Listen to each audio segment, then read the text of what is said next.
Welcome to this deep dive. We're really getting into a huge global effort today. The UN's 2030 Agenda for Sustainable Development, and specifically those 17 Sustainable Development Goals, the SDGs. That's right, but we're narrowing the focus quite a bit. Yeah, we're looking specifically at how this whole agenda is actually playing out for Indigenous peoples across the globe. Exactly. And for this deep dive, we've pulled together quite a bit of information. We're looking at the big report, Indigenous Peoples and the Sustainable Development Goals, global progress and disparities, but also data from, the World Bank, the ILO. The International Labor Organization. Right. And they're important because they have specific conventions on Indigenous rights. Then there's IWGIA, FAO, Global Witness, UN reports, voluntary national reviews from countries themselves. And also insights directly from communities. Yes, crucially, through the Indigenous Navigator platform. It gives that ground-level perspective. Okay, so our mission here is pretty clear. We want to see if that promise of leave no one behind is actually, happening for Indigenous peoples. Are they part of the progress?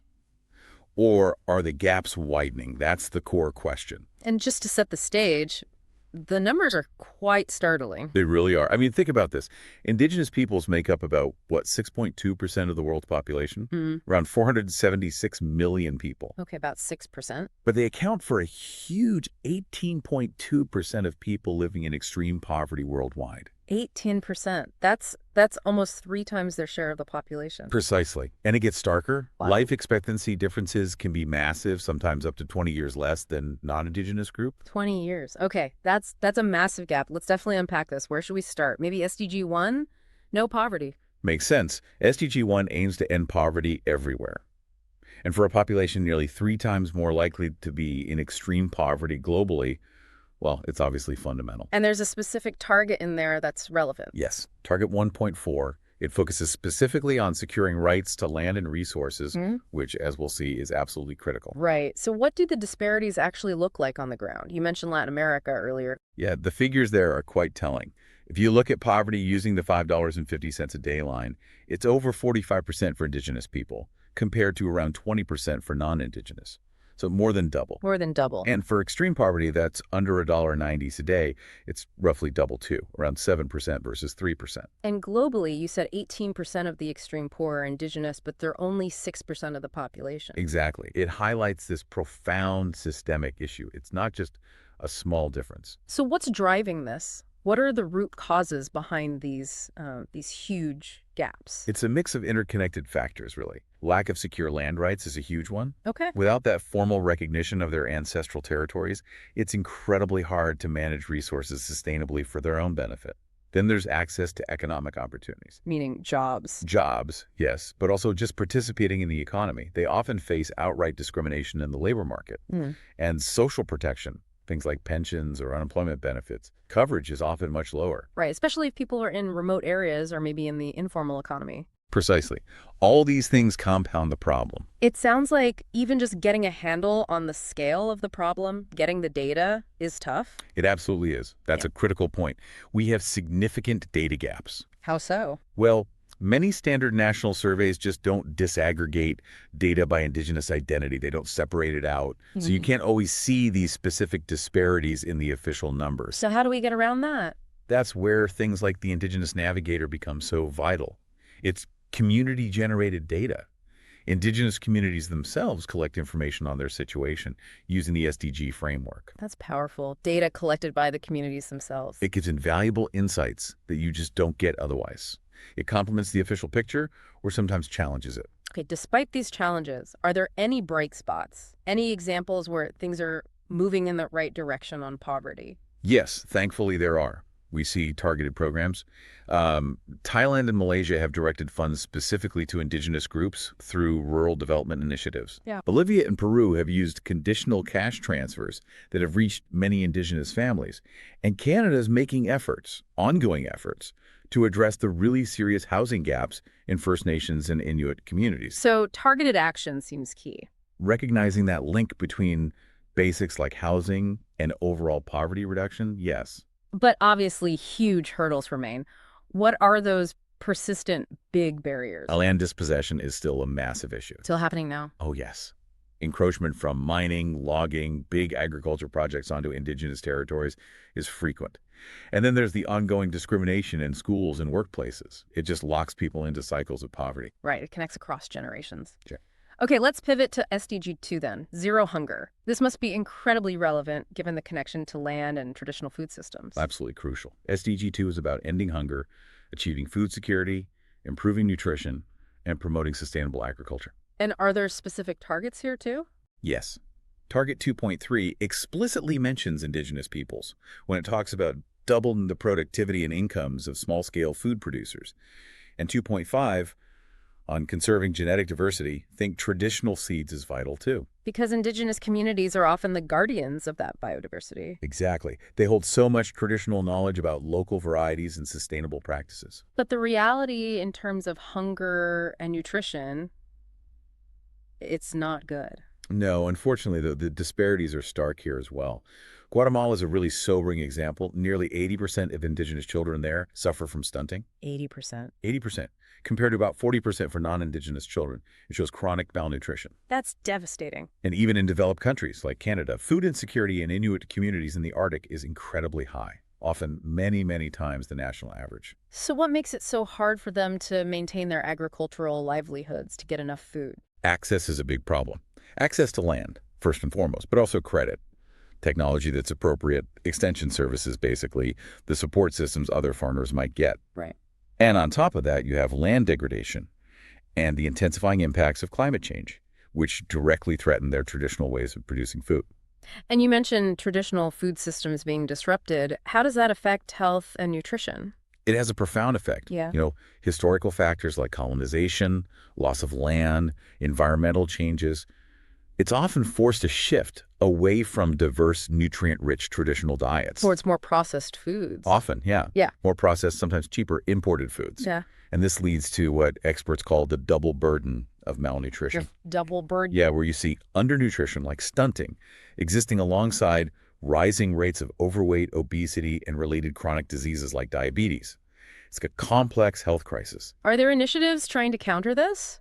To support traditional food systems or improve nutrition? Yes, definitely. There are some really positive examples. Nutrition gardens in Bangladesh, set up with Jumin indigenous communities, have helped diversify diets. Okay. Agroforestry projects in the Amazon are trying to blend traditional knowledge with modern techniques to boost food security and income while protecting the forest. That sounds like a win-win. It aims to be. We also see women's co-ops in India focusing on traditional foods and country food programs in Canada supporting harvesting and sharing traditional foods like caribou or seal. Those sound valuable, but why aren't these successes more widespread? What holds things back? Well, land insecurity is still that fundamental barrier. If you don't control the land, producing food is precarious. Right. Then there's marginalization from mainstream agricultural support. Climate change hitting traditional systems disproportionately hard. And again, those data gaps make it hard to even track the problem accurately. It keeps coming back to land and data, doesn't it? They're recurring themes, absolutely. Okay, let's move to SDG 3. Good health and well-being. Given the poverty and hunger issues, I'd expect health disparities too. You'd be right. SDG 3 is about ensuring healthy lives for everyone. But for indigenous peoples, this means confronting really significant health inequities. Like what specifically? Higher rates of many diseases, both infectious and chronic, non-communicable ones, and often much lower access to quality healthcare services. Then the basic indicators, like mortality rates. They show stark differences. Infant and child mortality rates are often much higher. Take Australia. The rate for Aboriginal and Torres Strait Islander babies can be double that of non-Indigenous babies. Awful. And life expectancy, as we mentioned earlier, can be 10, sometimes even 20 years shorter than national averages. There's generation. And what about maternal health? That's another critical area with huge disparities, particularly in Latin America. Maternal mortality ratios among Indigenous women can be several times higher. Why is that? A combination of factors. Geographic isolation plays a part. Language barriers with healthcare providers are significant. And sadly, experiences of discrimination within the health system itself can deter women from seeking care. So access to healthcare generally is a major hurdle. A huge hurdle. Remoteness is one thing, fewer clinics, fewer doctors, but also cultural and language barriers, as I said. Is traditional medicine acknowledged or integrated at all? That's really important. Traditional medicine plays a vital role in many cultures, and where we see efforts towards intercultural healthcare blending traditional and Western approaches, like in New Zealand or parts of Mexico, the outcomes can be much better. What about the impact of COVID-19? That must have hit hard. It was devastating in many communities. We saw incredibly high mortality rates in some areas, like the Amazon. Plus, it disrupted routine healthcare vaccinations, checkups, everything. But was there resilience too? Absolutely. Hmm. Communities drew heavily on their traditional knowledge, their social networks, their own systems to respond and cope. Remarkable resilience. Are there examples of successful health initiatives specifically for Indigenous peoples? Yes. Outreach programs, for example, in Thailand, have boosted vaccination rates in remote villages. Canada has increased investment in First Nations health, which is starting to show some positive effects in closing gaps. What makes these successful efforts work? Often it's partnership, working with communities, not just for them, valuing their knowledge and their priorities. But the underlying problems persist. Unfortunately, yes, systemic discrimination in healthcare is still very real. Language barriers remain. Chronic underfunding of services in Indigenous regions is a major issue. And we see alarmingly high rates of mental health issues, including suicide, especially among youth, that needs urgent, culturally safe attention. Such deep-rooted issues. Okay, let's shift to SDG 4, quality education. How are Indigenous peoples faring when it comes to learning opportunities? Well, SDG 4 aims for inclusive and equitable quality education for all. And it specifically mentions Indigenous peoples in Target 4.5, calling for eliminating disparities. Okay, so it's explicitly recognized. Yes. And Target 4.7 is also relevant. It talks about education for sustainable development, respecting cultural diversity, and the role of culture. Mother tongue education fits in here too. But the gaps exist here as well. Significant gaps, yes. Lower enrollment rates, lower completion rates at all levels, primary, secondary, tertiary, and often lower literacy rates too. Do you have an example? Sure. In rural Bolivia, data showed only about 25–26% of young Indigenous women finished primary school. Compare that to over 50% of non-Indigenous young men.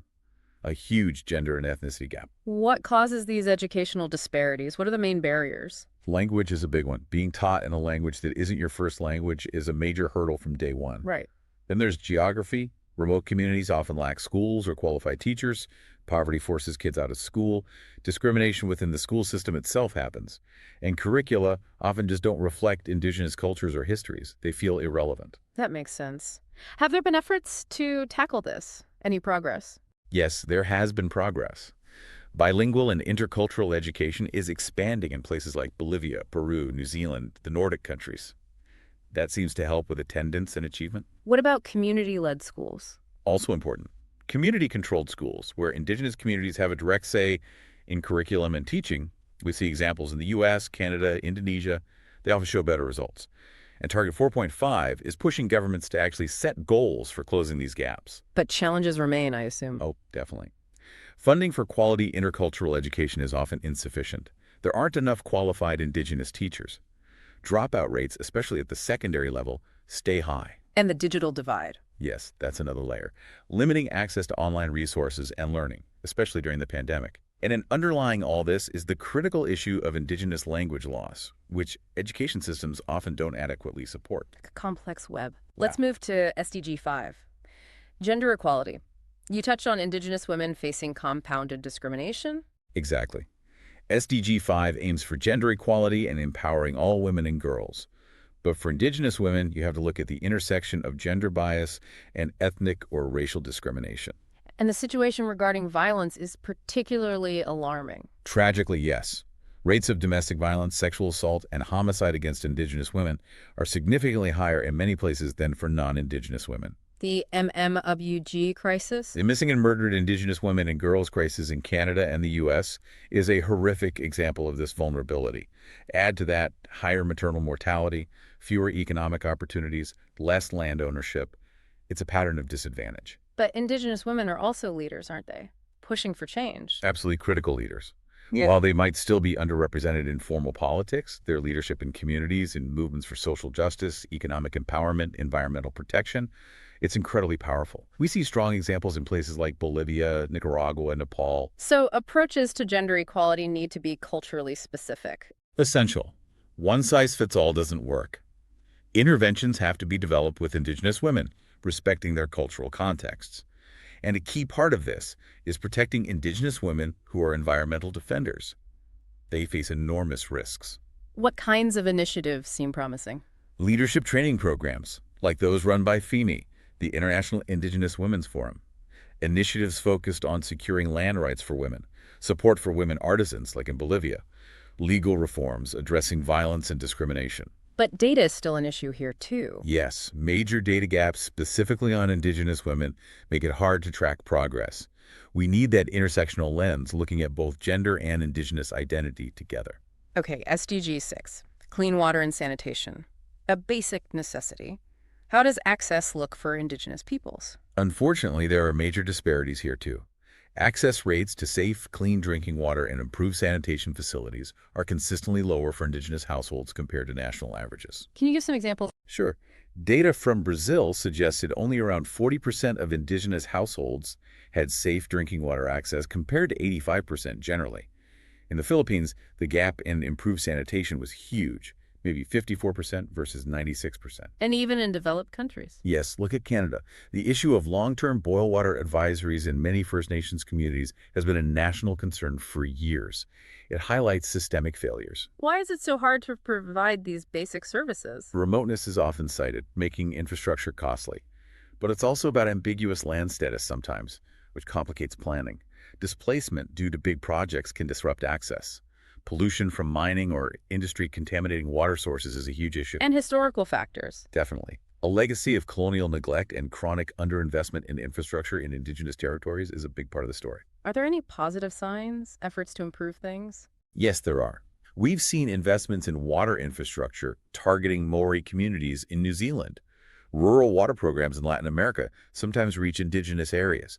Community-managed systems can work really well if they get the right support. And data is being used here, too. Yeah, the Indigenous Navigator data has been used by communities to advocate directly for better water and sanitation services. And we have to remember the deep cultural significance of water for many Indigenous peoples. It's not just a commodity.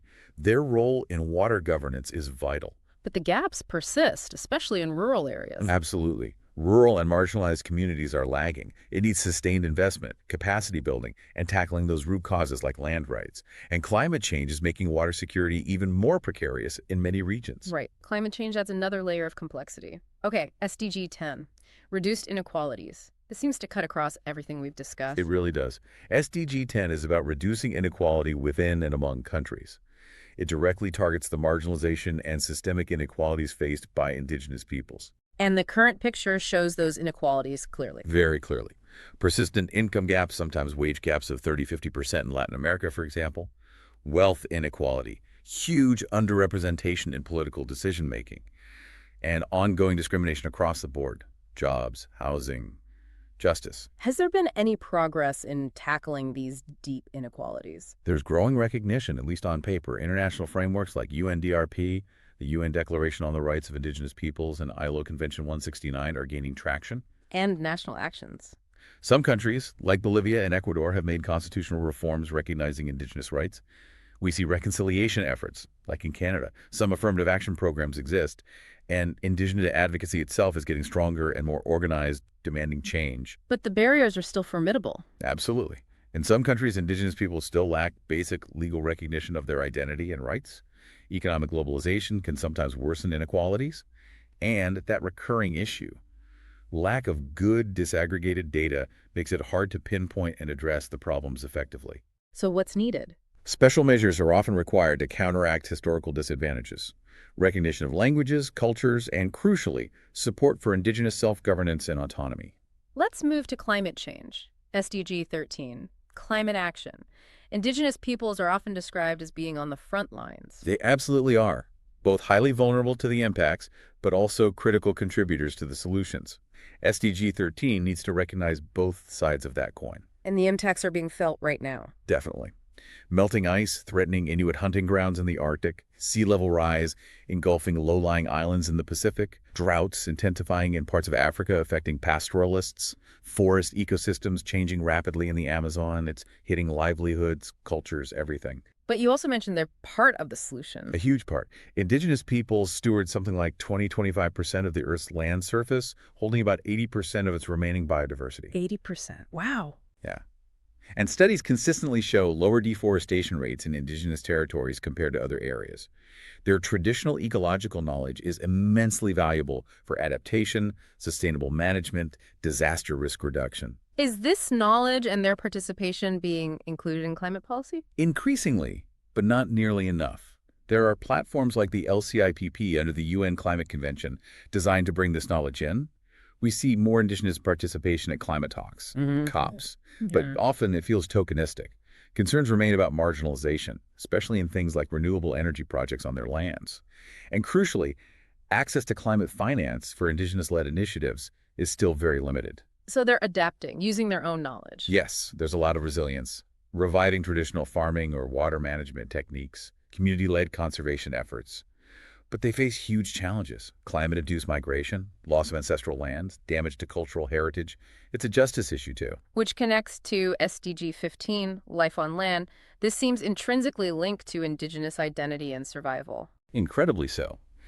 SDG 15 is about protecting terrestrial ecosystems, managing forests sustainably, combating desertification, halting biodiversity loss. Indigenous peoples are central to all of this.